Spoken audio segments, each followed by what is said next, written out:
All right, in this lesson, I'm going to teach you how to graph a parabola and also, for good measure, teach you how to find those x-intercepts when it's really not that obvious.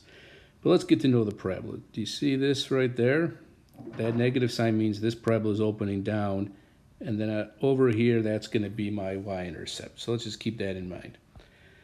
Okay, we got to start somewhere. I think if we find the axis of symmetry, that's good because that's where the parabola is going to fold over. And then also, it will lead us to the vertex. So to find the axis of symmetry, x equals negative b over 2a.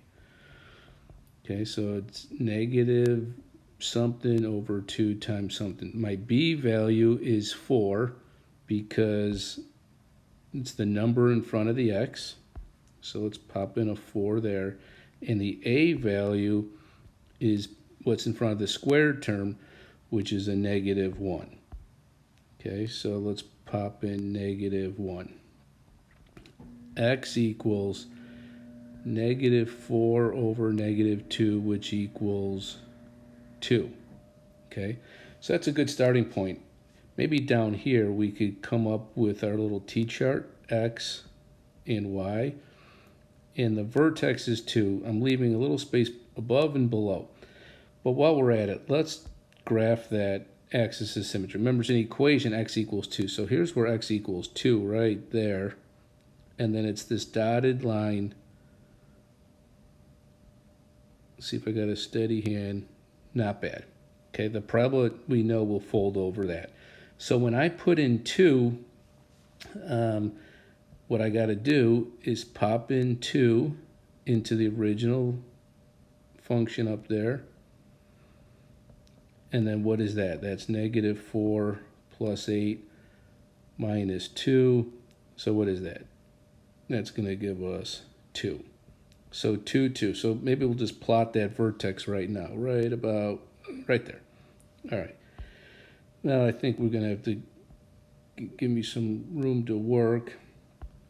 So let's pick, we could pick 3 and 1, but I got a feeling that's going to be a little close. So maybe let's pick 4 and 0. Now, when we pop in 0, you remember all of this up here in the original goes away when because whenever you multiply by 0, raise 0 to the squared, you're going to, make a long story short, it all goes bye-bye, and we're left with negative 2. How about when we put in 4? Let's do that. Just putting it in the original function. That's going to be minus 16. Do you see that? It's a negative 16. Only the 4 is squared. Plus 16 minus 2. Obviously, that equals negative 2. Now, that makes sense because these have to be friends right there. So let's plot those 2 points. 0, negative 2, and 4, negative 2. Now, we could connect the dots there, and that would be enough. But let's go ahead and find the x-intercept. So let's just erase all of this. Let's clear my space. There we go. All right. Let me give myself a little more room maybe over here. All right, now we're in business.